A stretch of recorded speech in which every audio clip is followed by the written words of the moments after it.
একজন নারীর যদি এই 15টা বদ অভ্যাস থাকে তাহলে একজন নারীকে জাহান্নামের মধ্যে যাওয়া লাগবে। যদি 3 জন মহিলা এক জায়গায় হয় তাহলে আমেরিকায় কোন ঘটনা ঘটতেছে ওই খবর ওই জায়গায় পাওয়া যায়, ঠিক কিনা? সমাজের মধ্যে 3 জন মহিলা এক জায়গায় হলে এমনও ঘটনা ঘটে, আমার মায়েরা অবশ্যই সতর্কতা অবলম্বন করবেন। এমনও ঘটনা ঘটে 3 জন মেয়ে এক জায়গায় হলে কার বউ কার সঙ্গে পালিয়ে গিয়েছে, কার মেয়ের সঙ্গে কার ছেলের ভালোবাসা, পাড়ার মধ্যে এলাকার মধ্যে পুরো গ্রামের মধ্যে কোন জায়গায় কোন ঘটনা ঘটলো, সমস্ত গীবত সমস্ত চুগলখড়ি ওই জায়গায় এসে ভিড় জমায়, কথা বলেন ঠিক কিনা? এরা গরিবের বিবিসি বাংলা হয়ে যায়, মানে কার কি খবর সংবাদ সব এক জায়গায় হয়ে গীবতের আশা একদম মানে আড্ডা জমায়ে ফেলে, কথা বলেন ঠিক কিনা? আল্লাহ কোরআনের মধ্যে বলছেন, আর রিজালু কাওয়ামুনা আলান নিসা বিমা ফাদ্দালাল্লাহু বা'দাহুম আলা বা'দিন ওয়া বিমা আনফাকু মিন আমওয়ালিহিম। আল্লাহ সুবহানাহু ওয়া তাআলা বলছেন নারীর কর্তা হচ্ছে পুরুষ। নারীর কর্তা কে? পুরুষের অধীনস্থ করে দিয়েছেন নারীকে, কারণ নারীর ওপরে আল্লাহ শ্রেষ্ঠত্ব দান করেছেন পুরুষকে। কিন্তু আমাদের সমাজে দেখবেন যে আল্লাহ নারীর ওপর পুরুষকে শ্রেষ্ঠত্ব দান করলো, সমাজের নারীরাই সবসময় পুরুষের ওপরে থাকতে চায়, কথা বলেন ঠিক কিনা? বাজারে দেখবেন, মার্কেটে দেখবেন, ঈদের সময় যাবেন, যা দেখবেন মার্কেটে আপনি পুরুষ মানুষ, ওই নারীদের ভিড়ে আপনি মার্কেটে ঢুকতে পারবেন না। আবার কিছু কিছু যুবক আছে বিয়ে করছে, বউকে নিয়ে মার্কেটে গেছে, বউ কেনা বেচা করতেছে, মার্কেটের দোকানদারের সাথে কথা বলছে, আর যুবক পিছনে এতিমের মতো দাঁড়ায় আছে। দেখলে মনে হয় যে সামনে ওর বউ যে কেনাকাটা করতেছে ওই মেয়েটা হচ্ছে রাজমিস্ত্রির, পিছনে স্বামী দাঁড়ায় আছে জোগাড়ি। এমন এতিমের মতো দাঁড়িয়ে থাকে। প্রিয় ভাইরা, এই নারীদের মধ্যে এমন কিছু সমস্যা আছে, আমি 15টা নোট করে এনেছি। এই 15টা সমস্যা যদি কোনো নারীর মধ্যে থাকে, এই 15টা বদ অভ্যাস আমাদের নারীরা শুনতেছো তো নাকি? মাহফিল আছে তো? আচ্ছা আচ্ছা, পর্দার আলে আছে, মা বোনেরা আপনারা মনোযোগ দেন। এই 15টা বদ অভ্যাস যদি আপনাদের মধ্যে থাকে তাহলে কিন্তু একজন নারীর মধ্যে 15টা বদ অভ্যাসের কারণে একজন নারী জাহান্নামের মধ্যে যাবে। কয়টা? জোরে বলেন কয়টা? কষ্ট হয় আপনাদের? আর একবার তাকবীর দেন, একদম অল্প সময়ের মধ্যে শেষ হয়ে যাবে। লিল্লাহে তাকবীর। তোলেন হাত, তোলেন তাকবীর দেন, লিল্লাহে তাকবীর। হুনায়ে ফুল তো বুলবুল কা তরন্নুম বিনা গো সামনে দহর মে কলিयों का तबस्सुम भी ना हो। लिल्लाहे ताकबीर। अमल से जिंदगी बनती है, अमल से जिंदगी बनती है, ए जन्नत भी ए जहन्नम भी, ए खाकी अपनी फितरत है ना नारी ना नूरी। আমল দেয়া জিন্দেগি তৈরি হয়, আমল দেয়া জিন্দেগি তৈরি হয়। জাহান্নামের আগুন কিংবা জান্নাতের নূর দিয়ে মানুষের জিন্দেগি তৈরি হয় না। আমার ভাইয়েরা, আমরা যদি আমল করতে পারি, আমলে জিন্দেগি তৈরি করলে জান্নাতের মধ্যে আল্লাহ আমাদেরকে ঢুকায়া দিবেন। সুবহানাল্লাহ। একজন নারীর যদি এই 15টা বদ অভ্যাস থাকে তাহলে একজন নারীকে জাহান্নামের মধ্যে যাওয়া লাগবে। 1 নাম্বার হলো নামাজে উদাসীন। কিসে উদাসীন? ওয়াজ চলছে কিসের? নামাজে। নামাজে যদি কোনো নারী উদাসীন হয়, দেখবেন আমাদের সমাজের নারীরা কাজ কাম করতেছে, কাজ করতে করতে আজান দিয়ে দিচ্ছে। আজান হয়ে গেছে আর মেয়ে মানুষ মনে করতেছে আজান দিয়ে দিচ্ছে, আজানের মনে আজান হচ্ছে।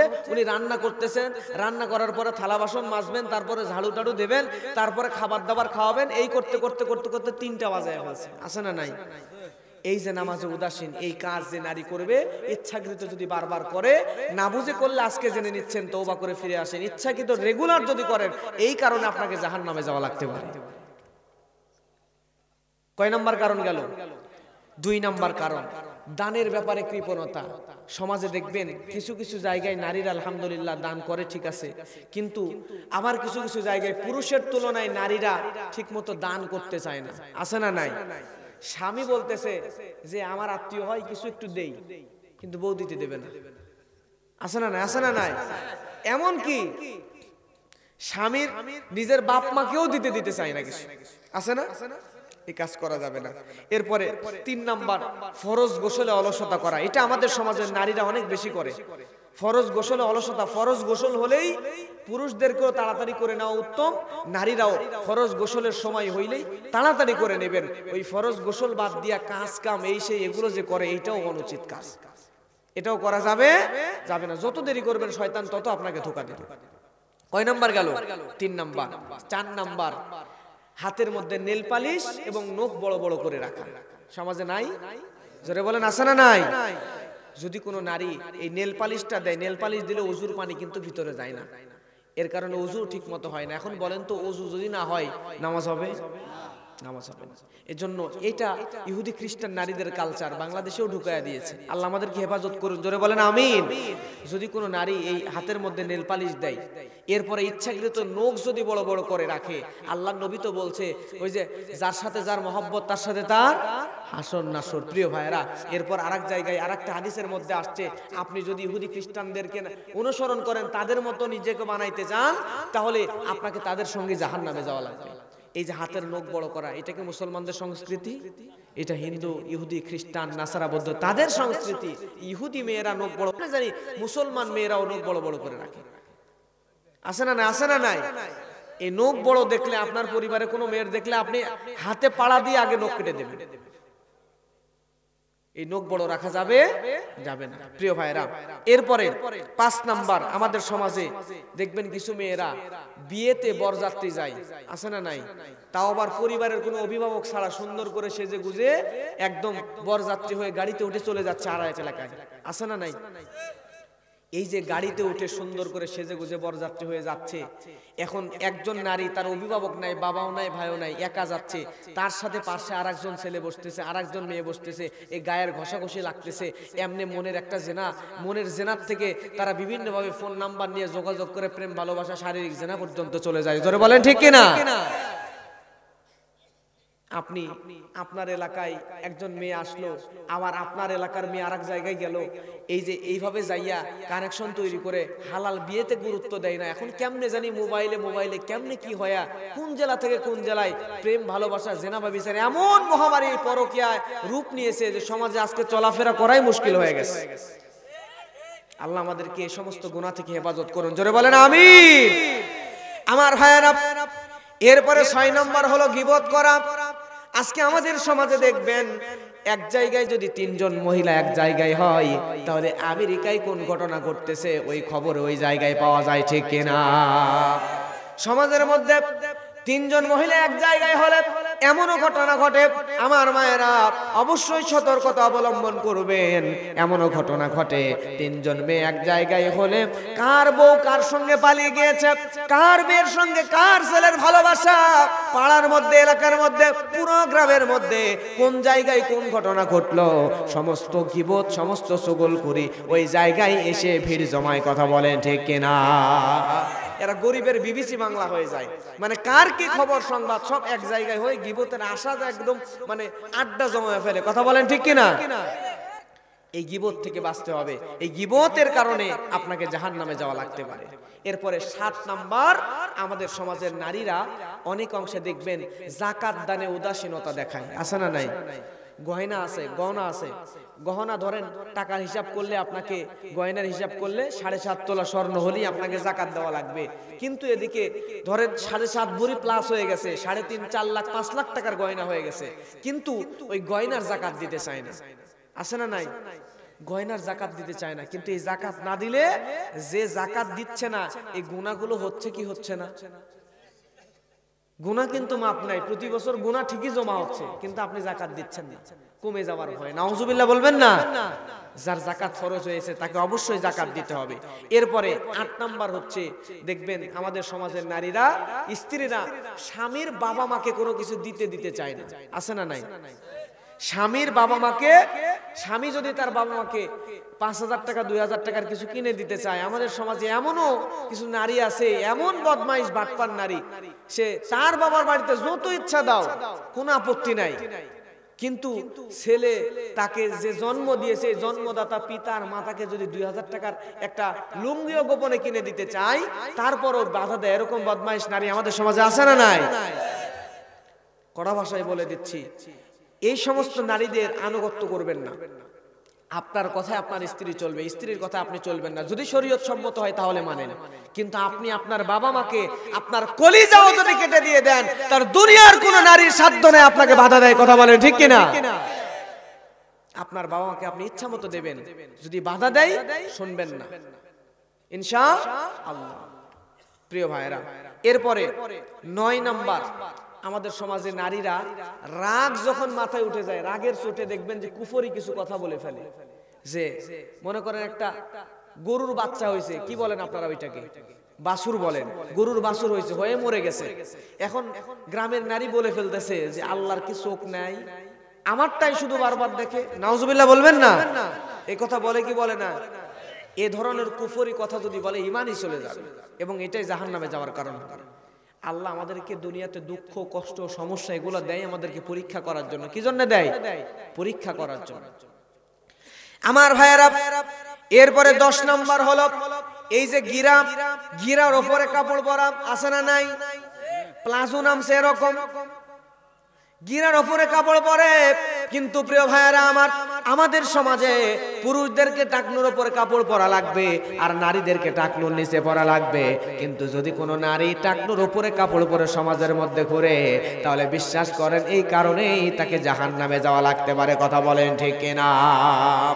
এরপরে 11 নম্বরে স্বামীর অল্প ইনকামে অখুশি হওয়া।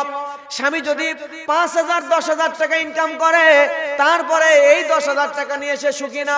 এলাকার মধ্যে কার স্বামী 50,000 টাকা ইনকাম করে, ওই দিকে তাকায় আর স্বামীকে খোঁটা দেয়, ও মুখে এত টাকা ইনকাম করে আর তুমি কি করো। এমন নারী আছে না? না।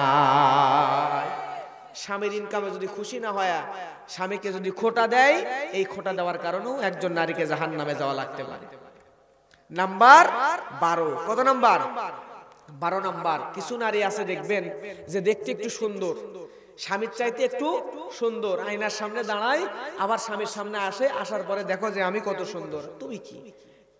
নিজের চেহারার সৌন্দর্য বর্ণনা করতে গিয়া নিজে সুন্দর বলে স্বামীকে ছোট করে, নিজের চেহারার অহংকার করে, আর স্বামীকে ছোট করে, স্বামীর সামনে নিজের চেহারার অহংকার করে। এমন নারী আছে না নাই? স্বামীর সামনে বারবার নিজের চেহারার অহংকার করা যাবে, স্বামী যত ইচ্ছা প্রশংসা করুক, কিন্তু নিজেকে বড় বানায় স্বামীকে ছোট করা, এটা করা যাবে না। এরপরে 13 নাম্বার হচ্ছে কুধারণা এবং মিথ্যা অপবাদ। আমাদের সমাজে আছে না এমন নারী যে একটা বিষয় নিয়ে কিছু বলে নাই, কিন্তু আন্দাজি ওইটা নিয়ে ধারণা করে দুইজনের মধ্যে ঝগড়া ধরাই দিছে, মিথ্যা একটা অপবাদ দিয়ে দিছে, সে জানেই না। কালোকে কাক বানায় দিছে। কালো একটা বাচ্চা হয়েছে, ওই বাচ্চাকে বলতেছে যে অমুকের কালো একটা বাচ্চা হয়েছে, ওইটাকে কাক বানায় দিছে। একজনের কাছে শুনছে, শোনার পরে বলতেছে যে অমুকের কাক বাচ্চা হয়েছে। কি বাচ্চা হয়েছে? হয়েছে কালো। শুনছে কালো, আর যায় বলতেছে কি হয়েছে? কাকই জন্ম দিছে। আছে না না এরকম? এই কাজ যে মহিলারা করে, তাদেরকে এই কাজের জন্য জাহান্নামে যাওয়া লাগবে। প্রিয় ভাইরা, এরপরে 14 নাম্বার, আমাদের সমাজে এমন নারী আছে না নাই যে কথায় কথায় কিছু হলেই তোমার ভাত খাবো না, তুমি আমাকে তালাক দাও। আছে না নাই?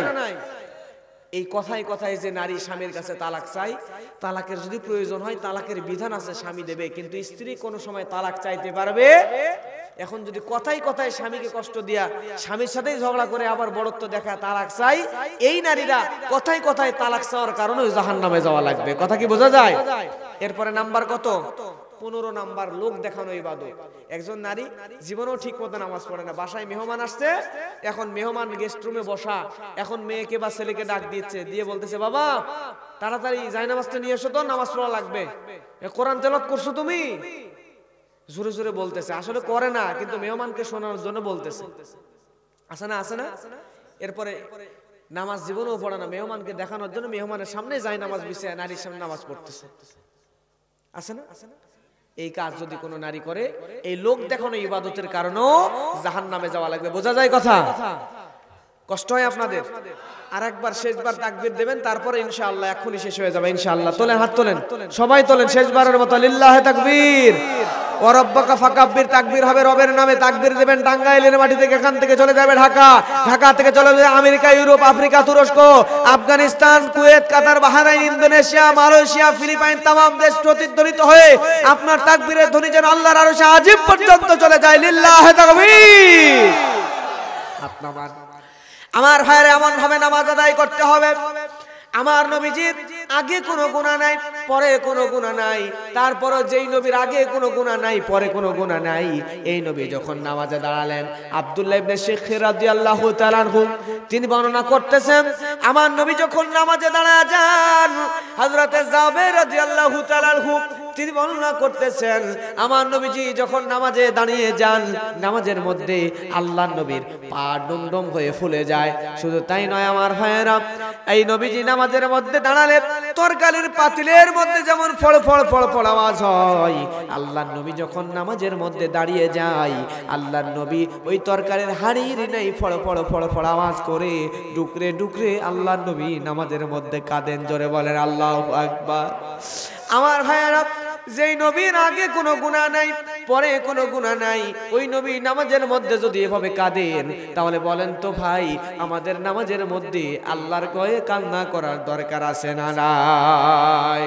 নামাজের মধ্যে যদি বেশি বেশি কান্না করেন, নামাজের মধ্যে যদি বেশি বেশি আল্লাহকে স্মরণ করেন, তাহলে আল্লাহ রাব্বুল আলামিন আপনাকে জান্নাত দিবেন, না হলে জান্নাতে যেতে পারবেন। আল্লাহর নবীর একজন সাহাবী, এই সাহাবীর নাম হলো হযরতে খুবাইব। বদর যুদ্ধের পরে হযরতে খুবাইব রাদিয়াল্লাহু তাআলা আনহুকে যখন বন্দী করা হলো, বন্দী করার পরে হযরতে খুবাইব রাদিয়াল্লাহু তাআলা আনহুকে বলা হলো, খুবাইব তোমাকে শেষ করে দেওয়া হবে, তুমি যদি তোমার নবী মুহাম্মদকে গালি দিতে পারো তাহলে তোমাকে ছেড়ে দেওয়া হবে, আর যদি আল্লাহর নবীকে গালি দিতে না পারো তাহলে তুমি খুবাইবকে শুলে চড়ায় হত্যা করা হবে। বলেন তো খুবাইব নবীর সাহাবী, নবীকে গালি দিবে নাকি? জীবন দিয়ে দিবে, তারপর বাতিলের কাছে মাথা নত করবে না, ঠিক কিনা? বাতিল সে দবনে ওয়ালে, বাতিল সে দবনে ওয়ালে आए आसमान ही हम सोबर कर चुका है तो इम्तिहान हमारा। लिल्लाह तकबीर। মুসলমান বীরের জাত বাতিলের কাছে মাথা নত করার জাতি নয়।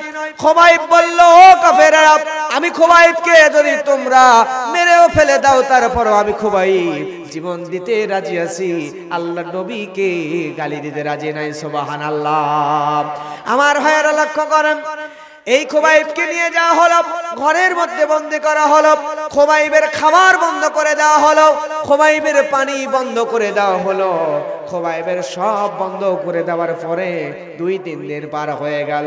যেই বাড়ির মধ্যে খুবাইবকে বন্দী করা হয়েছে, ওই বাড়ির মধ্যে ছোট্ট একটা বাচ্চা, নাম তার জাইমা। জাইমা নামক ছোট্ট মেয়েটা চিন্তা করে, আমাদের বাড়ির মধ্যে ঘরের মধ্যে খুবাইবকে বন্দী করে রাখা হয়েছে, এই খুবাইবকে বন্দী করে রাখা হয়েছে, আজকে 3 দিন হয়ে গেল, খুবাইবের খাবার দেয় নাই, খুবাইবকে পানিও দেয় নাই। এই খুবাইব বেঁচে আছে নাকি মরে গেছে দেখার দরকার। খুবাইবকে দেখার জন্য জানালা দিয়ে যখন উকি দিল, উকি দেওয়ার পরে আমার ভাইয়েরা জাইমা লক্ষ্য করে দেখতেছে যে এই খুবাইবের ঘরের মধ্যে খাবার দেয় নাই, পানিও দেয় নাই। ওই খুবাইবের ঘরের মধ্যে কে জানি সোপায় সোপায় আনসিজনিয়াল ফলমূল, আঙ্গুর ফল, আপেল ফল, বেদেনা ডালিম গুলো দিয়ে গেছে। সুবহানাল্লাহ। তাও আবার যেমন তেমন ফল নয়, এমন বড় বড় আঙ্গুর, যে আঙ্গুর গুলো মশের মুখের মধ্যে দিয়ে ঠাসিয়ে দিলে রস দিয়ে মুখ ভরে যায়। আল্লাহু আকবার। খুবাইবকে ধরে নিয়ে যে জিজ্ঞেস করা হলো, খুবাইব, ও নবীর সাহাবী খুবাইব, তুমি একটু বলো তোমার ঘরের মধ্যে আনসিজনিয়াল ফলমূল গুলো কে দিল? হযরত খুবাইব সঙ্গে সঙ্গে বলে, তোমরা কাফেরেরা আমি খুবাইবের খাবার বন্ধ করতে পারো, আমি খুবাইবের পানিও বন্ধ করতে পারো, কিন্তু জেনে নাও যে আল্লাহ রাব্বুল আলামিনের জন্য আমি খুবাইব তোমাদের কাছে বন্দী হয়ে গিয়েছি, আমার জন্য ওই আল্লাহ রাব্বুল আলামিন জান্নাত থেকে খাবারের ব্যবস্থা করে দিয়েছেন। আমার ভাইয়েরা, খুবাইবকে নিয়ে যাওয়া হলো, তাকে জিজ্ঞেস করা হলো, খুবাইব, কিছুক্ষণ পরেই তো তোমাকে মৃত্যুদণ্ড দেওয়া হবে, তোমার জীবনের শেষ কোনো আশা আছে নাকি বলো? খুবাইব তখন বলে, ও কাফেরেরা, আমাকে যদি জীবনের শেষ আশা পূরণ করতে চাও, তাহলে আমাকে জীবনের শেষ 2 রাকাত নামাজ আদায় করার সুযোগ দিয়ে দাও। সুবহানাল্লাহ। আমাদেরকে যদি বলা হতো, আমরা বলতাম বিরিয়ানি এনে দাও, আমরা বলতাম আমার বউয়ের সঙ্গে আমার মায়ের সঙ্গে দেখা করতে দাও, কিন্তু খোবাইবের সবচাইতে আপনজন মায়ের সঙ্গে দেখা করতে চাইলো না। আমরা দুনিয়াতে মানুষদের সবচাইতে আপন কিন্তু আমাদের মা, কথা বলেন ঠিক কিনা? মা যে কেমন জিনিস তার প্রমাণ পেলাম সেদিন রাজশাহী মেডিকেল কলেজ হাসপাতালে। আমার ভাইয়েরা, এই রাজশাহী মেডিকেল কলেজ হাসপাতালে একজন মধ্যবয়সী যুবতী নারী, তার হাতের মধ্যে ব্যান্ডেজ করতেছে ডাক্তার। সামনে ছোট্ট একটা বাচ্চা, এই বাচ্চাকে কাপড় দিয়ে পেঁচা টেবিলের উপরে রেখে দেওয়া হয়েছে। আর ওই মধ্যবয়সী যুবতী নারী বারবার কাঁদতে কাঁদতে বলতেছে, আমার কলিজার টুকরা জাদুমণি, আমাকে কি আর কোনোদিন মা বলে ডাকবে না? পারছেন? আজকে জিজ্ঞেস করা হলো, বোন এই নারী কেন এভাবে কাঁদে? সঙ্গে সঙ্গে নার্স বলতেছে, হুজুর এই মহিলার স্বামী হলো গ্রামের গরিব কৃষক, খেজুর গাছের রস লাগানোর পরে এই খেজুর গাছের রস বাড়িতে এনে গুড় বানায়, জাল দিয়া বানায় বাজারে বিক্রি করে তাদের সংসার চলে। আমাদের আপনার এলাকায় খেজুর গাছের রস লাগানোর লোক আছে না নাই? প্রতিদিনের মতো আজকেও সকালবেলা খেজুর গাছের রসগুলো বাড়িতে আনছে, আনার পরে ডেস্কির মধ্যে ভর্তি করছে, করার পরে ওই লোকটি বাড়ি চলে গেছে, বাইরে গেছে। এইবার বাড়ির উঠানের মধ্যে উনুনের উপরে চুলার উপরে খেজুর গাছের রসের ডেস্কিটা উঠে দিছে। দেওয়ার পরে জনম দুঃখিনী মা ওই খেজুর গাছের ডেস্কির নিচে চুলার মধ্যে আগুন জ্বালায়া জাল দেওয়া শুরু করছে। রস যখন টকবক টকবক করে ফুটতেছে, মা তখন কোন একটা কাজের জন্য ঘরের মধ্যে দৌড় দিয়ে চলে গিয়েছে। মা যখন ঘরের মধ্যে দৌড় দিয়ে চলে গিয়েছে, ওই ছোট্ট বাচ্চা বুঝতে পারে নাই, হাঁটতে হাঁটতে হাঁটতে হাঁটতে খেজুর গাছের রসের ডেস্কির কাছে চলে আসছে। আসার পরে আমার কলিজার ভাইয়েরা, মা কি জিনিস শুনলেই বুঝতে পারবেন। ওই ছোট্ট বাচ্চা দৌড় দিয়ে খেলা করতে করতে রসের ডেস্কির কাছে আসছে। আসার পরে পা হড়কায় রসের ডেস্কির মধ্যে পড়ে গেছে। পড়ে যাওয়ার পরে ছোট্ট বাচ্চা মা বলে একবার চিৎকার দিছে। জনম দুঃখিনী মা বুঝতে পারছে আমার সন্তানের কি হলো। মা ঘরের মধ্যে থেকে দৌড় দিয়ে বের হতে লেগে দেখে আমার কলিজার টুকরার সন্তান আমার চোখের সামনে রসের ডেস্কির মধ্যে পড়ে গেল। আমার ভাইয়েরা দৌড় দিয়ে মা চলে আসলো। আসার পরে এই দৃশ্য দেখার পরে মা কি জিনিস একটা বারের জন্য চিন্তা করলো না। ওই গরম রসের ডেস্কির মধ্যে হাত ঢুকায় দিলে আমার হাতটা ঝলসে যাবে, আমার হাতটা পুড়ে যাবে। মা একটা বারের জন্য চিন্তা করলো না। সন্তানকে বাঁচানোর জন্য ওই জনম দুঃখিনী মা দুই হাত রসের ডেস্কির মধ্যে ঢুকা দিয়া সন্তানকে বের করে নিয়ে কোলের মধ্যে জড়ায় নিছে। নামার পরে জনম দুঃখিনী মা বলতেছে, জাদুমণি রে, আমার কি আর মা বলে ডাকবে না? সন্তান মায়ের কোলের মধ্যেই মারা গেছে। ওই মায়ের শাড়ির সঙ্গে ছোট্ট বাচ্চার চামড়া আটকে গেছে। ওই মায়ের হাতের চামড়াগুলো ফুলে ভিতরে সাদা গোস্ত বের হয়ে গিয়েছে। মাকে হাসপাতালে নিয়ে যাওয়া হয়েছে, সন্তানকেও হাসপাতালে নিয়ে যাওয়া হয়েছে। আমার ভাইয়েরা, ওই মাকে সান্ত্বনা দেওয়ার জন্য মৃত সন্তানকে কাপড় দিয়ে পেঁচার সামনে রাখা হয়েছে। আর জনম দুঃখিনী মা ওই মায়ের আমাদের হাতের মধ্যে সামান্য ইনজেকশন ঢুকায় দিলে আমরা ইস আ শব্দ করে কাঁদি। আর জনম দুঃখিনী মা ওই মায়ের হাতের মধ্যে থেকে ডাক্তার টাস টাস করে চামড়াগুলো টান দিয়ে দিয়ে খুলে হাতে ব্যান্ডেজ করে। আর মা একবারও ইস আ শব্দ পর্যন্ত করে না। মা বারবার বলতেছে, আমার জাদুমণি, আমার কলিজার টুকরা সন্তান আমাকে আর কি কোনোদিন মা বলে ডাকবে না। আল্লাহু আকবার। আমার ভাইয়েরা, এর নাম হলো মা।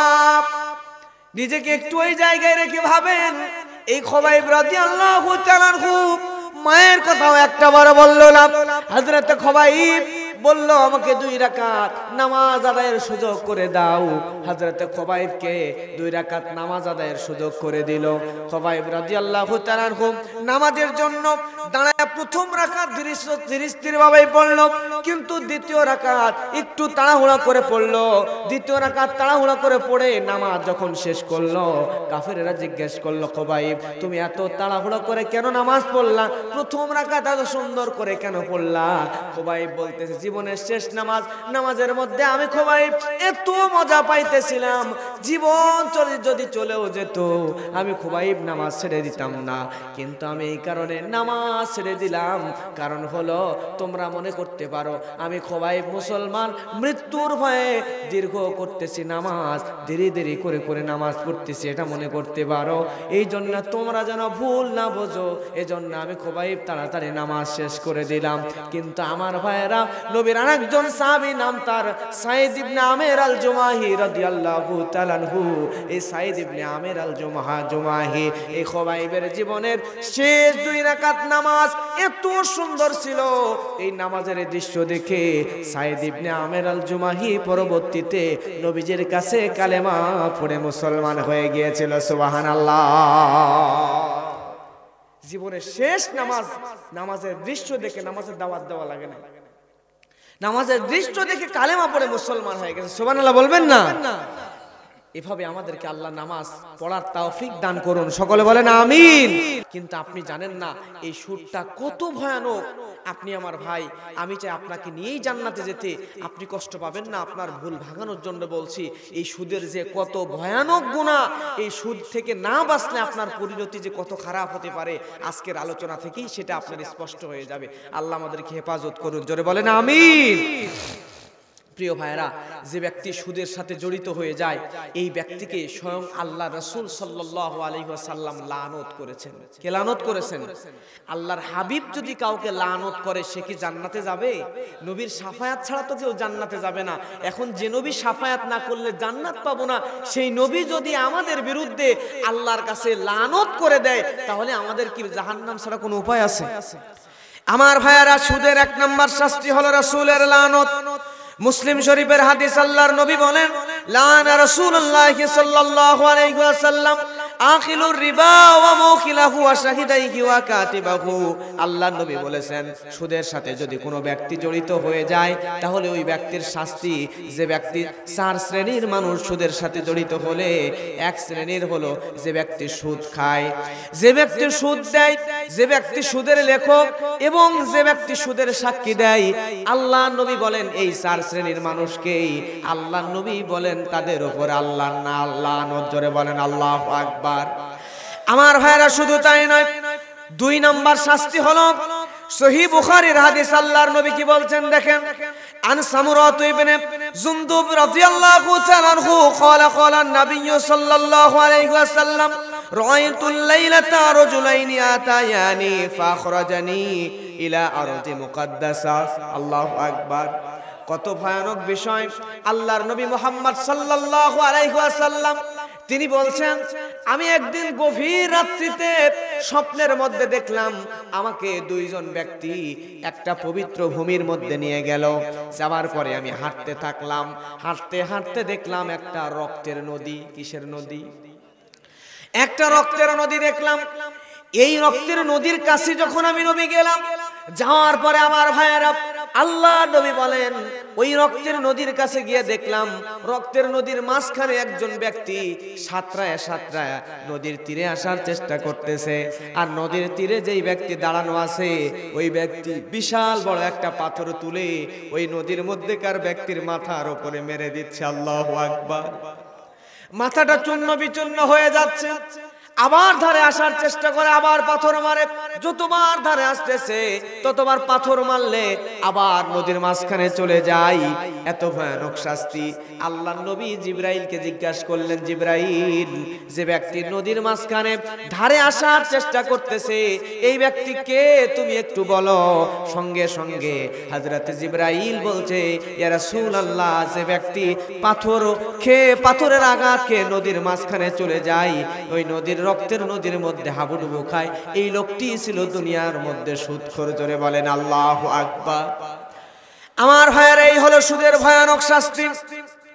আল্লাহ রাব্বুল আলামিন কোরআন মাজিদের মধ্যে সূরা বাকারার মধ্যে বলেন, আল্লাহ বলেন, ইয়া আইয়ুহাল্লাযীনা আমানুত্তাকুল্লাহা ওয়া যারু মা বাকিয়া মিনার রিবা ইন কুনতুম মুমিনিন। আল্লাহু আকবার। আল্লাহ রাব্বুল আলামিন কোরআনের আয়াতের মধ্যে বলছেন, হে ঈমানদারগণ। কাকে বলছেন? হে ঈমানদারগণ, ঈমানদারদেরকে আল্লাহ রাব্বুল আলামিন বলেন, তোমরা যারা আমি আল্লাহকে ভয় করো, অবশ্যই তারা সুদকে পরিত্যাগ করো। সুদের যে বকেয়াগুলো আছে এগুলা তোমরা মাফ করে দাও, ছেড়ে দাও। বলছেন কে? তার মানে হলো আপনার কাছ থেকে কেউ সুদে টাকা নিছে, আপনি যদি নিজেকে ঈমানদার দাবি করেন, তাহলে আল্লাহ বলছেন, বান্দারে তাহলে তুমি সুদের টাকা যেগুলো পাবা, এই টাকাগুলো ঈমানদার হলে তুমি মাফ করে দাও। জোরে বলেন সুবহানাল্লাহ। যদি মাফ করে দেন তাহলে আপনি ঈমানদার, আর যদি মাফ না করেন আল্লাহর অর্ডার অমান্য করার কারণে আপনি আর ঈমানদার থাকলেন না, আপনার ঈমান ভেঙে যাবে। কথা বলেন ঠিক কি না? সুদ এবং ঈমান এই দুইটা কখনো একসাথে থাকতে পারে না। আমার ভাইয়েরা লক্ষ্য করেন, যদি আপনি সুদ না ছাড়েন তাহলে কি হবে? আল্লাহ রাব্বুল আলামিন কোরআন মাজিদের মধ্যে বলেন, ফাইল্লাম তাফআলু ফাআযানু বিহারবিম মিনাল্লাহি ওয়া রাসূলিহি। আল্লাহ বলছেন, বান্দারে তারপরেও যদি তোমরা সুদকে ছেড়ে না দাও, তাহলে আমি আল্লাহ এবং আমার রাসূলের সঙ্গে জিহাদ করার জন্য প্রস্তুতি নিয়ে নাও। আচ্ছা বলেন তো, আল্লাহর সঙ্গে আর রাসূলের সঙ্গে যুদ্ধ করার মতো শক্তি পাওয়ার ক্ষমতা আমাদের আছে? তাহলে সমাজের মধ্যে যে ব্যক্তি জানলো যে সুদ খাওয়া হারাম, তারপরেও যে সুদ খাইলো, আল্লাহ বললো, বান্দারে ঈমানদার হলে সুদকে ছেড়ে দাও।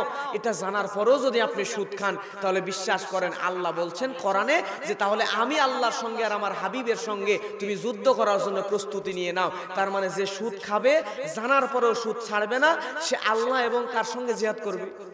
রাসূলের সঙ্গে। এখন আল্লাহ এবং আল্লাহ রাসূলের সঙ্গে যদি কেউ জিহাদ করে, সে কি জান্নাতে যাবে? আপনি যত বড় ঈমানদার দাবি করেন, সুদ যদি ছেড়ে না দেন, তাহলে আপনি জেনে নেন আপনার আল্লাহর সঙ্গে এবং রাসূলের সঙ্গে যুদ্ধের প্রস্তুতি নিতে আল্লাহ কোরআনে বলছেন। আল্লাহু আকবার। আমার ভাইয়ের, এটা যে কত বড় ভয়ানক। আজকে আমাদের সমাজে আমাদেরও যখন অজু ভেঙে যায়, অজু ভেঙে গেলে আমরা অজু করে নিই। আমাদের যখন নামাজের মধ্যে যদি আমি নামাজে আল্লাহু আকবার বলে হাত বাঁধলাম, এমন সময় সভাপতি সাহেব যদি আমাকে ডাক দেয়, আমাকে যদি বলে আপনি কেমন আছেন, আমি বলি ভালো আছি, নামাজের মধ্যে খারাপ কিছু বলছি নাকি? ভালো কথাই বলছি। নামাজ থাকবে না, ভেঙে যাবে। নামাজ ভেঙে গেলে নামাজ আবার দোহরায় নিতে হয়। রোজা ভেঙে গেলে রোজারও কাফারা অথবা কাজা আদায় করে নিতে হয়। অজু ভেঙে গেলে অজু করে নিতে হয়। কিন্তু সুদ যে ব্যক্তি খাবে, সুদ খাওয়ার কারণে ওই ব্যক্তির ঈমান নষ্ট হয়ে যায়। কিন্তু বছরের পর বছর সুদ খেয়ে আমরা ঈমান নষ্ট করে ফেলতেছি, কিন্তু নতুন করে ঈমান আনার দরকার। জোরে বলেন আছে না? না। তাহলে হয় আপনাকে সুদ ছেড়ে দিতে হবে। সুদ যদি আপনি ছেড়ে দিতে না পারেন, তাহলে আপনার ঈমান ভেঙে যাবে। শুধু তাই নয় আমার প্রিয় মুসলমান ভাইয়েরা, আপনি কষ্ট পাবেন না। আপনি জ্ঞানী বিচক্ষণ মানুষ। মনে করেন একটা গভীর পুকুরের সাইডে ছোট্ট একটা বাচ্চা, এই বাচ্চা খেলা করতেছে, বোঝে না পা হড়কায় পুকুরের মধ্যে পড়ে গেলে এই বাচ্চা মারা যাবে। এখন ওই পুকুরের পাড় দিয়ে যদি আপনি যান, তাহলে বলেন তো ওই বাচ্চাকে ওই জায়গায় রেখে চলে যাবেন নাকি তুলে আনবেন? তুলে আনতে তুলতে গেলে দেখবেন আপনি কিন্তু বাচ্চাকে জীবন বাঁচাচ্ছেন, কিন্তু যখনই তুলতে লাগবেন তখন আপনার দাড়িতে টান দেবে, আপনাকে চিমটি দেবে, আপনাকে কষ্ট দেওয়ার চেষ্টা করবে, কারণ সে খেলতেছিল, তারা আপনি তুলে আনতেছেন। মূলত সে কিন্তু পুকুরে পড়ে গেলেই মারা যাবে, আপনি তাকে বড় ক্ষতির হাত থেকে বাঁচাচ্ছেন। কথা বলেন ঠিক কিনা? সুদ খেলে দুনিয়াতে সাময়িকভাবে মনে হবে আপনি বড় লোক হয়ে যাবেন, সাময়িকভাবে মনে হবে আপনার অভাব অনটন চলে যাবে, টাকা পয়সা হয়ে যাবে। বিশ্বাস করেন, এটা সাময়িকভাবে আপনাকে প্রশান্তি দেয় না। আপনার মন বলে দিচ্ছে প্রশান্তি, বড় লোক বানাচ্ছে, কিন্তু চিরস্থায়ীভাবে দুনিয়াতেও আপনি অশান্তিতে পড়বেন। মৃত্যুর পরে জাহান্নাম ছাড়া আপনার কোনো উপায় থাকবে, কারণ সুদ এবং ঈমান একসাথে থাকে না। আপনি নামাজ পড়ছেন, রোজা করছেন, হজ করছেন, সব করছেন, কিন্তু সুদের সাথে জড়িত থাকার কারণে আপনার ঈমান ভেঙে গেছে।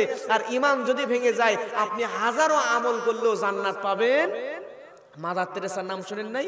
হাজারো ভালো ভালো আমল ছিল, কিন্তু তার ঈমান ছিল না। ঈমান যদি না থাকে হাজারো আমল করে লাভ আছে? লাভ নেই। আমার ভাইয়েরা, এই সুদের গুনাহ কত ভয়ানক লক্ষ্য করেন। আল্লাহর নবী বলেন, আর রিবা সালাসাতু ওয়া সাবউনা আবাবান আইসারুহা আইয়ান কিহার রাজুলু উম্মাহু। আল্লাহর নবী বলছেন, এই সুদ এতটাই ভয়ানক, এতটাই ভয়ানক, এই সুদের সর্বমোট ৭৩টা গুনাহ আছে। জোরে বলেন না কয়টা? আল্লাহর নবী বলছেন, এই ৭৩টা গুনার মধ্যে সবচাইতে ছোট গুনাহ হলো আপন মায়ের সঙ্গে জিনায় লিপ্ত হয়ে যাওয়া। জোরে বলেন না আউযুবিল্লাহ।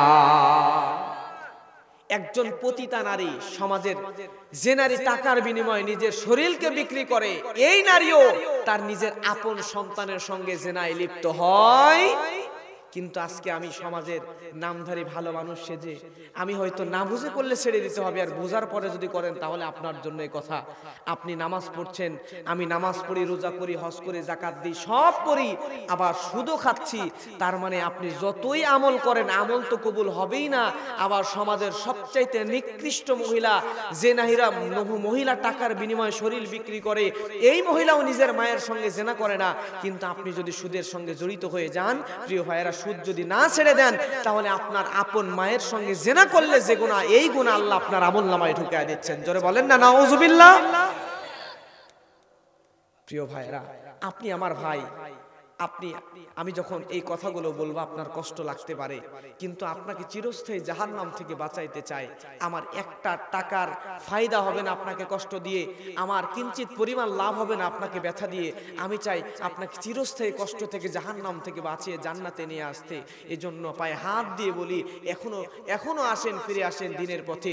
সুদের সাথে জড়িত থাকলে আপনার কষ্ট হলো সমস্ত সুদ পরিহার করে আপনি হালাল ইনকাম করে খান। প্রয়োজনে বাজারে চকলেট বিক্রি করেন, লাউ কুমড়ার ব্যবসা করেন, বাজারে লাউ কুমড়া বিক্রি করে খান, কিন্তু সুদের সাথে জড়িত হয়েন না। প্রয়োজনে মাটি কাটেন, ভ্যান চালান, যত ছোট ছোট কাজ আছে সব করেন, কিন্তু সুদের সাথে জড়িত হয়েন না।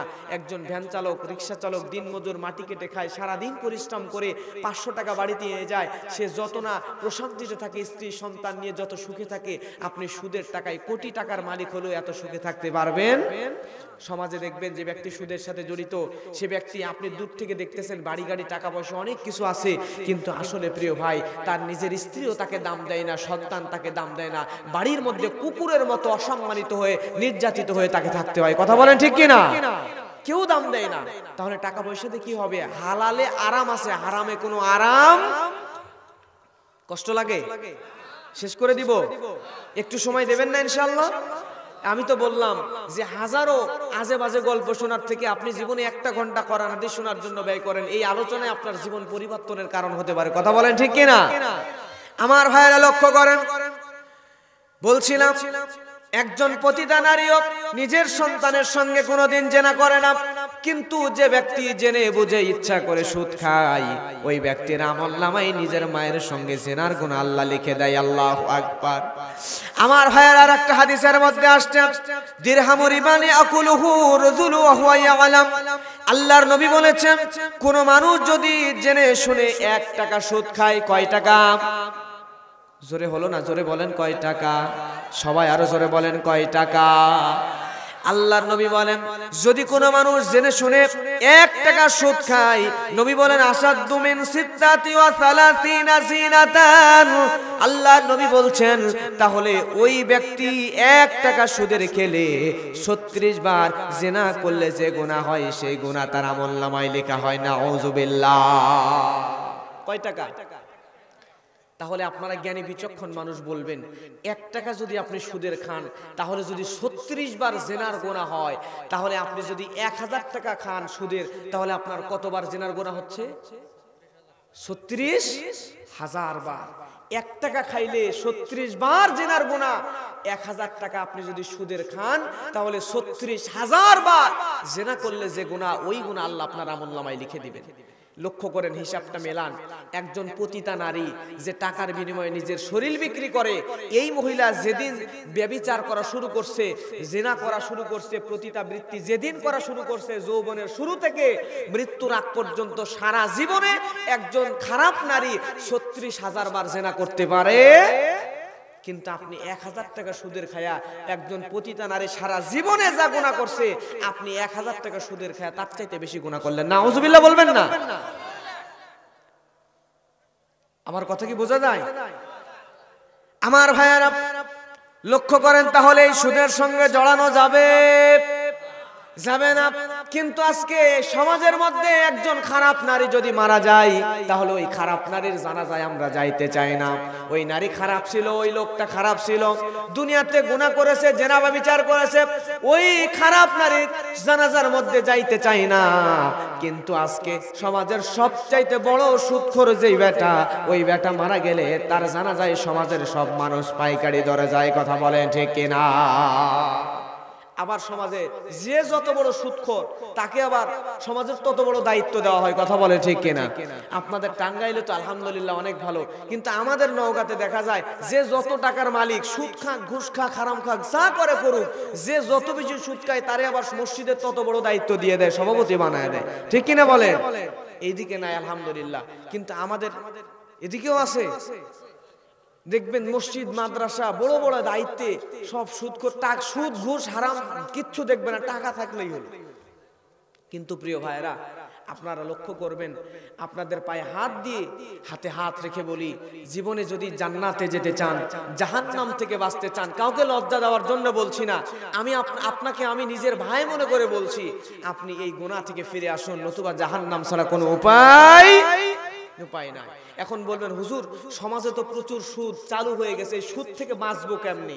এই সুদ থেকে আপনার যদি মাথা ব্যথা হয় তাহলে নাপা খাচ্ছেন, আপনার যদি সর্দি লাগে, ঠান্ডা লাগে, তাহলেও আপনি আপনার সার্জেল, আপনার গ্যাস্ট্রিকের সমস্যা হলে সার্জেল খাচ্ছেন, আপনার সর্দি লাগলে আপনি ফেকজো খাচ্ছেন, এই যে ওষুধগুলো খাচ্ছেন। এখন সুদ নামক অসুখ যে আমাদের শরীরের মধ্যে ঢুকে যাচ্ছে, আমাদের সমাজটাকে সয়লাভ করে দিচ্ছে, তাহলে সুদ থেকে বাঁচার কোনো অ্যান্টিবায়োটিক আছে কিনা জানার দরকার আছে না নাই?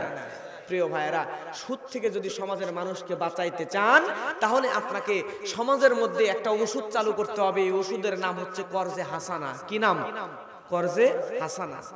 তাহলে এই কর্জে হাসানা, এটা সিঙ্গাড়া নাকি সামোচা নাকি মোগলাই জানার দরকার আছে না নাই? আমার ভাইয়েরা লক্ষ্য করেন, আমাদের সমাজে সুদের বিরুদ্ধে প্রচুর পরিমাণে ওয়াজ হয় মসজিদ মাদ্রাসায়। মসজিদের ইমাম সাহেব সুদের বিরুদ্ধে প্রচুর ওয়াজ করে, কিন্তু মসজিদের মধ্যে কর্জে হাসানার পক্ষে ওয়াজ খুব কম হয়। কথা বলেন ঠিক কিনা? কারণ হলো, আজকে আমি হুজুর ওয়াজ করলাম, আমি হুজুর যদি মঞ্চ থেকে নামি, আমাকে যদি বলেন হুজুর আমাকে 10,000 টাকা ধার দেন, কর্জে হাসানা দেন, তখন আমি হুজুরও কিন্তু দিতে সাহস পাইব না। কারণ হলো, আমি জানি আজকালকের সমাজে যে মানুষটা সমস্যায় পড়ে টাকা ধার নেওয়ার জন্য চলে আসে, টাকা ধার নেওয়ার সময় হাত পা ধরে, দান দেন, অনেক কষ্ট করে চাওয়াচাই করে, টাকা আপনি দিয়ে দিলেন, দিয়ে দেওয়ার পরে টাকা পেয়ে যাওয়ার পরে আর গুরুত্ব নাই, আপনার প্রয়োজন, আপনি তার কাছে যাচ্ছেন, এবার আপনি তার হাত পা ধরলেও সে টাকা দিতে চায় না। কথা বলেন ঠিক কিনা? সে বিপদের সময় ধার নিছে, কিন্তু আপনার এখন প্রয়োজন, আপনি নিতে যান, সে আর দিতে চাইবেন, আপনাকে শুধু ঘোরাবে, জিলাপির প্যাচের মতো শুধু প্যাচ দেবে আর ঘোরাবে। এই সমস্যার কারণে বর্তমান সমাজ থেকে কর্জে হাসানা সিস্টেমটা উঠে যাচ্ছে। কথা বলেন ঠিক কিনা? কিন্তু আল্লাহ রাব্বুল আলামিন বলছেন, মাযাল্লাযী ইউকরিদুল্লাহা করদান হাসানাও ফায়ুদাইফাহু লাহু ওয়া লাহু আজরুন কারীম। আল্লাহু আকবার। আল্লাহ রাব্বুল আলামিন বলেন, কে সেই ব্যক্তি, যে ব্যক্তি আমি আল্লাহ সুবহানাহু ওয়া তাআলাকে উত্তম ধার দেবে, আর আল্লাহ রাব্বুল আলামিন ওই ধারকে বহু গুণে বৃদ্ধি করে দিবে। যে ব্যক্তি ধার দিবে, আমার আল্লাহ ওই ব্যক্তির সম্মানকে বহু গুণে বৃদ্ধি করে দিবেন। সুবহানাল্লাহ। আপনি যদি ধার দেন, তাহলে আপনার সম্মান বাড়িয়ে দিবেন কে? শুধু তাই নয় প্রিয় ভাইয়েরা, সাহাবীরা জিজ্ঞাসা করছেন, ইয়া রাসূলুল্লাহ আইয়ুরিদুল্লাহু মিন্না করদান হাসানা, আল্লাহ আমাদের কাছে কেমনে কর্জে হাসানা চান? আল্লাহ কি আমাদের কাছ থেকে টাকা নিতে পারবেন? পারবেন। আল্লাহ নবী বলছেন, সাহাবীরা আল্লাহ কেমনে চাই শুনে নাও, তুমি যদি কোনো দুনিয়ার মানুষকে ধার দাও, টাকা কর্জে হাসানা দাও, সেই বান্দা যখন হাত পাতে, ওই বান্দার হাত পাতার সামনে আমার আল্লাহ তার নিজের ডান হাতটাকে ওই কর্জে হাসানা নেওয়ার জন্য বাড়িয়ে দেয়। জোরে বলেন সুবহানাল্লাহ। আপনি যদি দুনিয়াতে কাউকে 10 টাকা ধার দেন, ওই ধারটা ফিরিয়ে দিবে যেদিন, ওই ফিরিয়ে দেওয়া পর্যন্ত প্রতিদিন আপনি দান করলে যে সওয়াব, সেই সওয়াব আল্লাহ আপনাকে দিবেন। সুবহানাল্লাহ বলবেন না? সাধারণ দান করলে যেই সওয়াব, আপনি যদি কাউকে ধার দিয়া তার বিপদ থেকে উদ্ধার করেন, সমস্যা থেকে তাকে উদ্ধার করেন, তাহলে সাধারণ দান করলে যে সওয়াব, তার চাইতেও নবী বলেন 10 গুণ সওয়াব আল্লাহ আপনার আমলনামায় দিয়ে দিবেন। সুবহানাল্লাহ বলেন। তাহলে সমাজ থেকে যদি সুদ সরাইতে চান, তাহলে এই সমাজের মধ্যে কর্জে হাসানার সিস্টেমটা চালু করার দরকার আছে না নাই? মানুষদেরকে বেশি বেশি ধার দিবেন। আর আমি বলি প্রিয় ভাইয়েরা, বিশ্বাস নষ্ট করবেন না। আপনাকে যদি কেউ ধার দেয়, তাহলে ওই ব্যক্তির টাকা যথাসময়ে কথা অনুযায়ী ফেরত দেওয়ার চেষ্টা করবেন ইনশাআল্লাহ। আমার ভাইয়েরা লক্ষ্য করেন, যে আয়াত তেলাওয়াত করেছে, আলোচ্য আয়াতের পর ইনশাআল্লাহ রাব্বুল আলামিন বলেন, ইন্নাস সালাতা তানহা আনিল ফাহশাই ওয়াল মুনকার। আল্লাহ রাব্বুল আলামিন বলেন, নিশ্চয়ই নামাজ মানুষদেরকে সমস্ত রকম ফায়সা কাজ থেকে, খারাপ কাজ থেকে দূরে রাখে। সুবহানাল্লাহ। আমাদের সমাজে এমনও যুবক আছে, স্মার্টফোনের মধ্যে মোবাইল টিপতে টিপতে হুঁশ থাকে না, মোবাইল টিপতে টিপতে পাগলের মতো হয়ে যায়। মোবাইলের মধ্যে গানের ভিডিও, নাচের ভিডিও দেখতে দেখতে দুনিয়াতে গুনাহ করতে করতে পাগল হয়ে গেছে। সে ভালো হবে ভালো হবে চিন্তা করতেছে, কিন্তু ভালো হতে পারতেছে না। কি করলে ভালো হওয়া যাবে? আল্লাহ রাব্বুল আলামিন কোরআনে বলছেন যে নামাজ যদি কোনো বান্দা ঠিকমতো আদায় করে, আমার আল্লাহ রাব্বুল আলামিন ওই বান্দাকে সমস্ত গুনাহ থেকে হেফাজত করে দিবেন। সুবহানাল্লাহ। তাহলে আপনি যদি ঠিকমতো নামাজ পড়েন, এই নামাজই আপনাকে গুনাহ থেকে বাঁচিয়ে দিবে। জোরে বলেন না সুবহানাল্লাহ।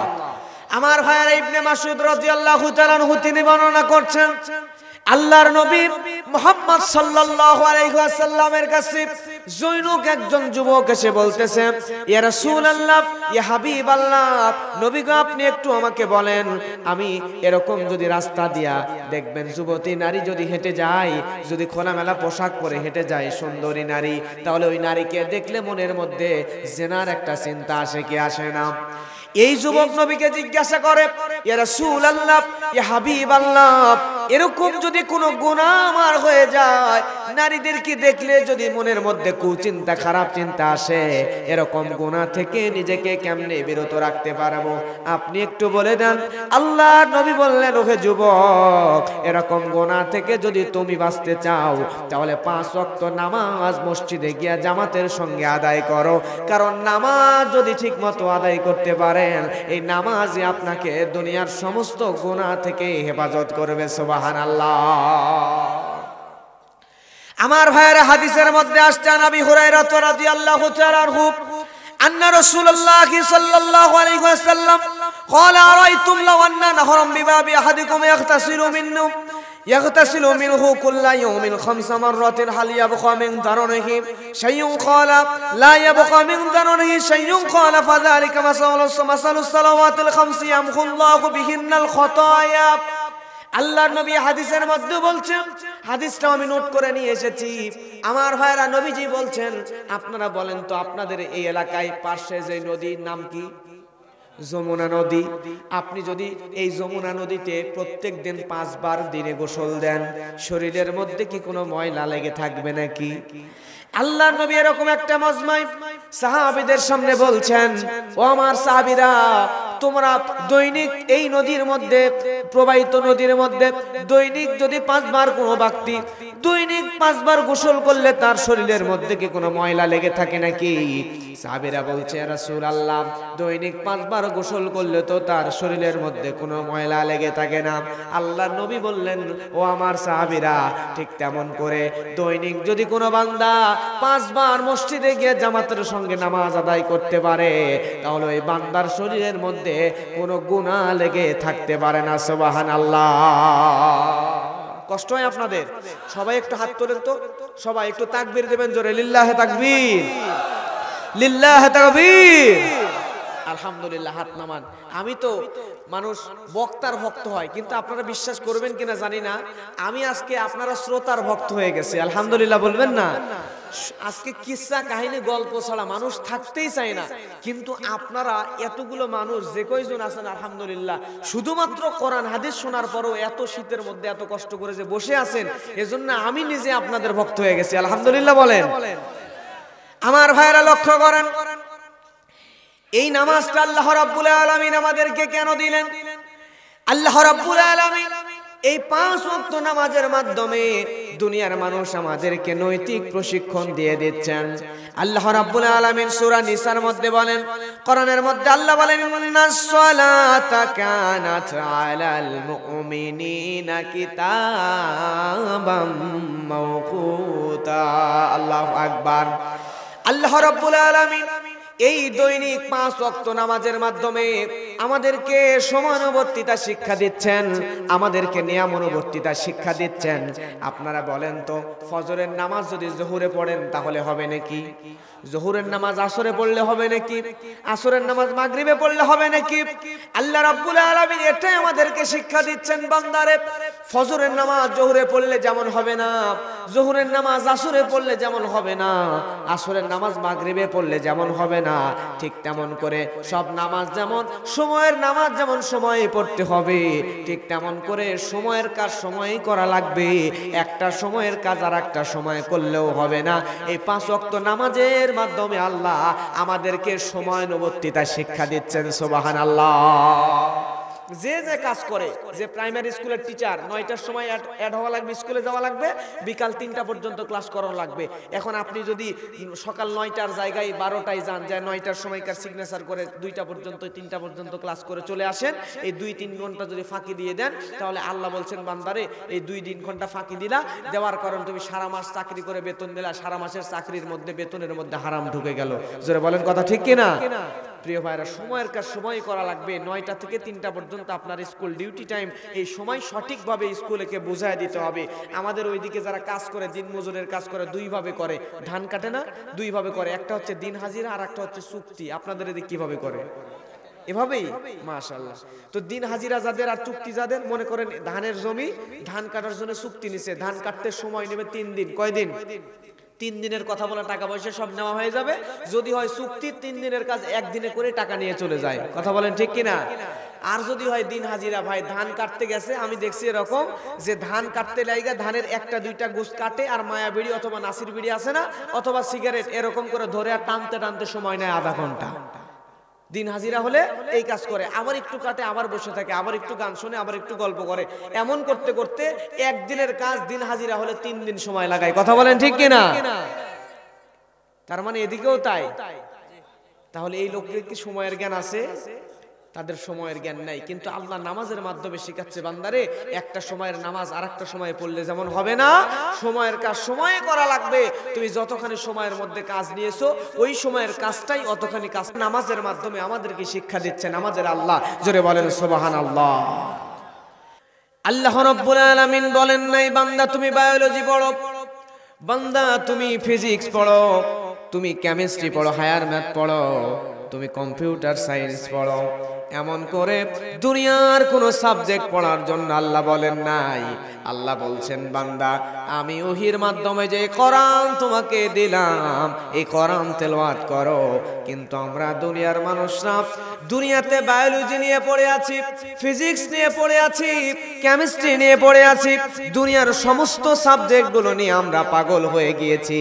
কিন্তু আল্লাহ যে কোরআন তেলাওয়াত করতে বললেন, এই কোরআন এমনও মানুষ আছে যারা আজ পর্যন্ত তেলাওয়াত করা শিখি না এই পর্যন্ত। কথা বলেন ঠিক কিনা? কোরআন তেলাওয়াত শিখতে বলেছেন আল্লাহ, কোরআন তেলাওয়াত করতে বলছেন, কিন্তু আমরা অনেক মানুষ আছি আজকে দুনিয়াতে বাড়ি গাড়ি টাকা পয়সা সম্পদ করতে গিয়া, এই মূল উদ্দেশ্য আল্লাহ আমাদেরকে দুনিয়াতে পাঠিয়েছেন, ওয়ামা খলাকতুল জিন্না ওয়াল ইনসা ইল্লা লিয়াবুদুন। আল্লাহ আমাদেরকে পাঠালেন আমাদেরকে আল্লাহর ইবাদতের জন্য। কিন্তু আল্লাহর ইবাদত, এই কোরআন তেলাওয়াত, নামাজ, সামগ্রিক ইবাদতের পিছনে না দৌড়াইয়া আমরা দুনিয়াতে বাড়ি গাড়ি টাকা পয়সা সম্পদের পিছনে পাগলের মতো করে ছুটতেছি। কথা বলেন ঠিক কিনা? প্রিয় ভাইরা, আজকে এই দুনিয়ার পিছনে আমরা ছুটতেছি। আজকে দেখেন আল্লাহ গরু সৃষ্টি করেছেন, ছাগল সৃষ্টি করেছেন। এই গরু ছাগল কিন্তু নির্দিষ্ট একটা সময়ের পরে মারা যায়। মারা যাওয়ার পরে গরু ছাগলের জন্য কি জান্নাত জাহান্নাম আছে? কিন্তু আমরা মারা গেলে আমাদের লাশ মাটির সাথে মিশে যাবে না। আমাদের জন্য জান্নাত আছে, জাহান্নাম আছে। আমাদেরকে বিচারের কাঠগড়ায় দাঁড়াইতে হবে। তাহলে এই গরু ছাগল দুনিয়াতে আসলো উদ্দেশ্যবিহীনভাবে, তাদেরকে আসলো মানুষের রিজিক হয়ে গেল অথবা মারা গেল। আর আমরা মানুষরা দুনিয়াতে আসছি উদ্দেশ্য নিয়ে আসার পরে যদি কোরআন না শিখি, ইবাদত ঠিক মতো না করি, তাহলে ওই গরু ছাগলের মতো করে যদি মারা যায়, তাহলে আমাদেরও ওই জাহান্নাম ছাড়া কোনো উপায় নাই। কথা বলেন ঠিক কিনা? আজকের মাহফিলের 1 নাম্বার আমল সেইটা হচ্ছে আসতেছে কিছুদিন পরেই পবিত্র মাহে রমাদান। এই রমজান মাসেই আমরা প্রত্যেকে যারা কোরআন তেলাওয়াত করতে শিখি নাই, জানি না, তারা কমপক্ষে জীবনের 1টা মাস হলেও ওই কোরআন তেলাওয়াত শেখার পিছনে সময় দেব ইনশাআল্লাহ। আপনার জীবন পরিবর্তন হয়ে যাবে। আপনাকে দুনিয়াতে যখন যুবক ভাই আপনার কাছে একটা চিঠি আসে, মোবাইলে SMS আসে, বারবার দেখেন কে SMSটা দিল। আপনাকে যখন মোবাইলে কল দেওয়া হয়, ভাত খাইতে খাইতে ওই ভাতের ওই জায়গা থেকে উঠে মোবাইল রিসিভ করেন, ঘুমাইতে ঘুমাইতে ঘুম থেকে উঠে মোবাইল রিসিভ করেন, করে কথা বলেন। কিন্তু আমার আল্লাহ আপনাকে মসজিদের মুয়াজ্জিনের মাধ্যমে দৈনিক 5 বার ডাক দিচ্ছেন, কিন্তু আল্লাহর ডাকে সাড়া দিচ্ছেন না। আল্লাহ আপনাকে মেসেজ দিয়েছেন, কোরআনের মধ্যে কি মেসেজ দিয়েছেন, দুনিয়ার মানুষের মেসেজ বারবার পড়ে দেখেন, কিন্তু আল্লাহ আপনাকে কি মেসেজ কোরআনে দিলেন, এই কোরআনটা আপনি পড়লেন না, জানলেন না, বুঝলেন না, মারা গেলেন, তাহলে আল্লাহর কাছে জবাব দিতে পারবেন? পারবেন না। আমার ভাইয়েরা, আমার যারা কোরআন তেলাওয়াত পারি, কিন্তু অনেকে সহি শুদ্ধভাবে কোরআন তেলাওয়াত করতে পারি না। আল্লাহ রাব্বুল আলামিন কোরআনের মধ্যে বলছেন, ওয়ারাত্তিলিল কুরআনা তারতিলা। আল্লাহ রাব্বুল আলামিন সূরা মুজাম্মিলের মধ্যে বলছেন, আমি আল্লাহ রাব্বুল আলামিন যে কোরআন তোমাদেরকে দিলাম, এই কোরআনকে তারতিলের সঙ্গে সহি শুদ্ধভাবে তারতিলের সঙ্গে মায়া দিয়ে পড়ার দরকার আছে না নাই? আমার ভাইয়েরা, আল্লাহ আমাদেরকে কোরআন দিলেন, শুধু তাই নয়, এই কোরআন মাজিদ যদি আমরা সুন্দর করে তেলাওয়াত করি, শুধু কোরআন তেলাওয়াতই করবেন না, কোরআন তেলাওয়াত যদি আপনি শুনেন, তারপরও শুনলেও আল্লাহ রাব্বুল আলামিন আপনার ঈমান বাড়িয়ে দিবেন। সুবহানাল্লাহ। প্রিয় ভাইয়েরা, আমি মনে করি এই বাংলাদেশ বর্তমান সময়, এই নতুন বাংলাদেশ, আমরা মনে করি কিসসা কাহিনীর দিন শেষ, কোরআন হাদিসের বাংলাদেশ। কথা বলেন ঠিক কিনা? আপনি 100 ঘন্টা কিসসা কাহিনী বানাওয়ার গল্প শোনার থেকে 1টা ঘন্টা কোরআন থেকে কথা শুনবেন, তাহলে আমার ভাইয়েরা এই 100 ঘন্টা বানোয়াট কিসসা কাহিনী গল্পের চাইতে 1 ঘন্টা কোরআন শোনাটা, কোরআন এবং হাদিস থেকে কথা শুনলে আপনার জীবন পরিবর্তন হতে পারে। এটা বেশি ফায়দার, লাভজনক। কথা বলেন ঠিক কিনা? এখন থেকে যে কথা বলতে আসবে তাকে কোরআন ধরিয়ে দেবেন, বলবেন হুজুর যা বলবেন এই কোরআন থেকে বলেন, হাদিস থেকে বলেন। কোরআন হাদিসের বাইরে আমরা কোনো কথা শুনতে চাই না। কথা বলেন ঠিক কিনা? আমি আপনাদের 1 ঘন্টায় যে আলোচনা শুনিয়ে দেব, এই আলোচনা শুনতে হয়তো বা আপনাদের সময় লাগবে মাত্র 1 ঘন্টা, কিন্তু এই 1 ঘন্টার জন্য আমাকে 2-3 মাস পরিশ্রম করতে হয়েছে। 2-3 মাস পড়াশোনা করে কোরআন হাদিস থেকে মোতালা করে এই আলোচনা বের করে আপনাদের সামনে নিয়ে আসছি, পুরো নোট করে নিয়ে আসছি। এখন যদি আমি 3 মাস সময় নিয়ে একটা আলোচনা রেডি করি, এই আলোচনা যদি আপনাদেরকে 1 ঘন্টায় দেই, তাহলে শুনবেন না? থাকবেন তো শেষ পর্যন্ত ইনশাআল্লাহ? প্রিয় ভাইরা, আমার ভাইরা লক্ষ্য করেন, আল্লাহ রাব্বুল আলামিন এর পরের অংশে বলছেন ওয়াকিমিস সালাহ। এখানে অনেক জ্ঞানী বিচক্ষণ মানুষ আছেন, আপনারা বলবেন এই কোরআনের মধ্যে আল্লাহ নামাজের কথা বলেছেন কয়বার? আলহামদুলিল্লাহ, আপনি তো জানেন। আলহামদুলিল্লাহ। আমার ভাইয়েরা, নামাজের কথা কোরআনে আছে 82 বার, কিন্তু এটাই হলো বাস্তব। আল্লাহ রাব্বুল আলামিন এক জায়গায় শুধু বললেন ফাসল্লি লিরাব্বিকা ওয়ানহার, এক জায়গায় বললেন বান্দা তুমি নামাজ পড়ো, আর বাকি 81 জায়গায় আল্লাহ বললেন না বান্দা নামাজ পড়ো। আকিমিস সালাহ ওয়া ইউকিমুনাস সালাহ, আল্লাহ বললেন বান্দা তুমি নামাজ কায়েম করো। সুবহানাল্লাহ। তাহলে এক জায়গায় বললেন নামাজ পড়ো, আর 81 জায়গায় বললেন বান্দা নামাজ কায়েম করো। এবার আপনারা বলেন, বিচক্ষণ জ্ঞানী মানুষ, আপনারা বলবেন নামাজ কায়েম করার গুরুত্ব বেশি নাকি পড়ার গুরুত্ব বেশি? আমার ভাইয়েরা, নামাজ কায়েম করার গুরুত্বটা আল্লাহর কাছে বেশি, কিন্তু আমাদের সমাজে আমরা নামাজ সমাজের মধ্যে মানুষরা নামাজি হয়ে যাক এই দাওয়াত মানুষের কাছে দেই না। আমরা অনেক মানুষ এমনও আছে নিজে নামাজ পড়ে নিজে ইবাদত বান্দি করে শুধুমাত্র মসজিদে আল্লাহ আল্লাহ জিকির করে জান্নাতে যেতে চায়। সমাজের মানুষ সুদ খাক, ঘুষ খাক, অন্যায় করুক, জুলুম করুক, নামাজ না পড়ুক, ইবাদত বান্দিগি না করুক, এদিকে কোনো মানুষের ভ্রুক্ষেপ নাই, চিন্তাও নাই, শুধু নিজে নামাজ পড়ে জিকির করে জান্নাতে যেতে চাই এমন মানুষ আছে না? না।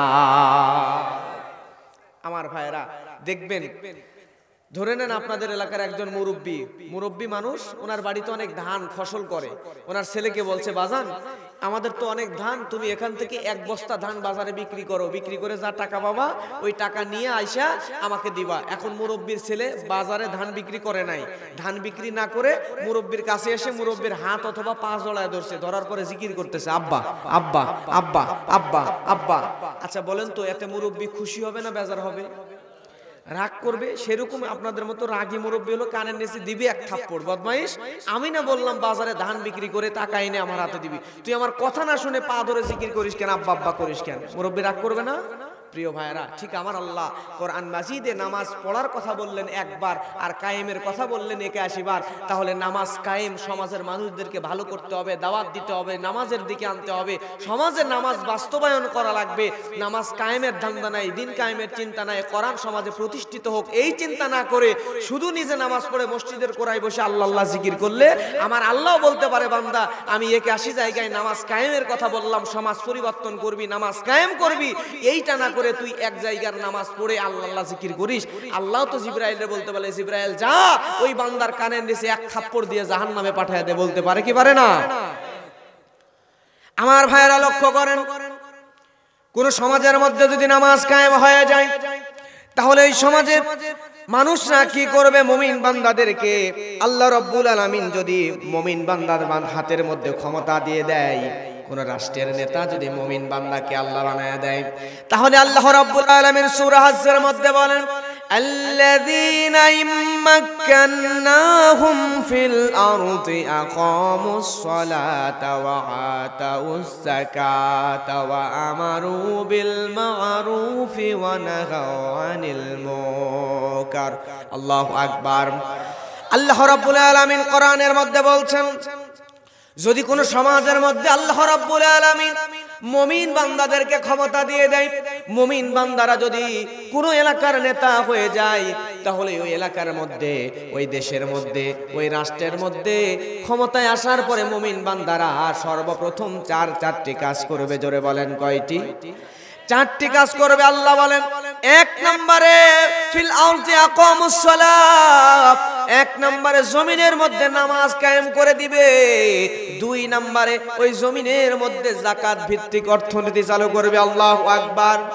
তাহলে আমি আপনি মুমিন বান্দা যদি হতে চাই, তাহলে আমাদের অন্তরের তামান্না হতে হবে, নিজে একা নামাজ পড়ে একা একা জান্নাতে যাব না, সমাজের সব মানুষদেরকে নামাজি বানায়া তাদেরকে দাওয়াত দিয়ে জান্নাতের পথে নিয়ে যাব। কথা বলেন ঠিক কিনা? 2 নম্বরে আল্লাহ রাব্বুল আলামিন বলেন, ওই সমাজের মধ্যে যাকাত ভিত্তিক অর্থনীতি চালু করে দিবে। বলেন তো, আমাদের বাংলাদেশে এই সমাজের মধ্যে যাকাত আছে নাকি সুদ দিয়ে ভরপুর হয়ে গেছে? যাকাত আছে নাকি সুদ আছে? আল্লাহ বলছেন যাকাত চালু করো।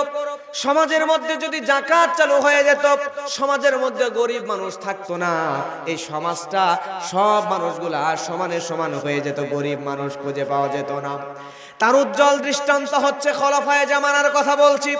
খোলাফায়ে রাশিদার জামানা এমন ছিল, একজন লোক ব্যাগ ভর্তি টাকা নিয়ে 3 দিন ধরে ঘুরতেছে যাকাত দেওয়ার জন্য, একজন গরিব মানুষ খুঁজে পাইতেছে না। হাঁটতে হাঁটতে যখন পরিশ্রান্ত শরীর নিয়ে ক্লান্ত শ্রান্ত হয়ে গাছের ছায়ার নিচে বসে গেল, গাছের ছায়ার নিচে বসে যাওয়ার পরে এই লোকটা মনে মনে ভাবতেছি, কাকে পাবো, কাকে যাকাতের টাকাগুলো দিব, আমি দায় মুক্ত হয়ে যাব। ওই লোকটা সামনের দিকে তাকায় দেখতেছে একজন মানুষ মাথার উপরে একটা বস্তা, মাথার উপরে কি? মাথার উপরে একটা বস্তা, আর শরীরের কাপড়গুলো নোংরা, উস্কো শুষ্কো চেহারার মানুষটা মাথায় বস্তা নিয়ে তার দিকে এগিয়ে আসতেছে। ওই বস্তাওয়ালা লোকটার কাছে এক ব্যাগ টাকা নিয়ে দৌড়ায় চলে গেল। যাওয়ার পরে বলতেছে, ভাই আমার এই এক ব্যাগ টাকা যাকাতের টাকা, তোমাকে দেখে মনে হচ্ছে তুমি গরিব মানুষ, এই এক ব্যাগ টাকা তোমাকে আমি দিলাম, এই টাকা নিয়ে তুমি আমাকে দায় মুক্ত করো। সুবহানাল্লাহ। ধনীরা টাকা নিয়ে গরিবের বাড়ি বাড়ি ঘুরতো, যে কই গরিব পাবো, গরিব মানুষ পেলে তাদের পকেট থেকে টাকা দিয়ে নিজেরা দায় মুক্ত হতো। আল্লাহু আকবার। কিন্তু আজকে এই অবস্থা কি সমাজের মধ্যে আছে? আমার ভাইয়েরা, খোলাফায়ে রাশেদার জামানা কেমন হতো? এই লোকটাকে বস্তাওয়ালা লোক বলতেছে, মিয়া তুমি কি পাগল হয়ে গিয়েছো? তোমার কি মাথা খারাপ হয়ে গিয়েছে নাকি? বলে কেন? কারণ তুমি মিয়া কোন জামানায় বসবাস করতেছো তুমি কি জানো না? এই সমাজের মধ্যে যাকাত বাস্তবায়ন হওয়ার কারণে, যাকাত ভিত্তিক সমাজ হওয়ার কারণে এই সমাজের মধ্যে গরিব মানুষ নাই। তুমি তো মিয়া এক ব্যাগ টাকা নিয়ে 3 দিন পর্যন্ত ঘুরতেছো, যাকাত দেওয়ার একজন মানুষ খুঁজে পাও না। আর আমি আমার মাথার উপর বস্তা দেখে মনে করছে আমার গরিব মানুষ। তুমি মিয়া এক ব্যাগ টাকা নিয়ে 3 দিন ঘুরতেছো, যাকাত দেওয়ার মানুষ খুঁজে পাচ্ছ না। আর আমি আমার মাথার উপরে ভর্তি টাকা নিয়ে 7 দিন ঘুরতেছি, যাকাত দেওয়ার মতো একজন লোক খুঁজে পাই না। সুবহানাল্লাহ। কিন্তু আজকে আমাদের সমাজের মধ্যে সুদ নামক মহামারী এমন ভয়ানক মহামারী আকার ধারণ করেছে যে মানুষকে, গরিব মানুষদের রক্ত চুষে খেতে খেতে গরিব মানুষকে আরো গরিব বানায় দেয়, আর ধনীদেরকে আরো ধনী বানায় দেয়। কথা বলেন ঠিক কিনা আমার ভাইরা?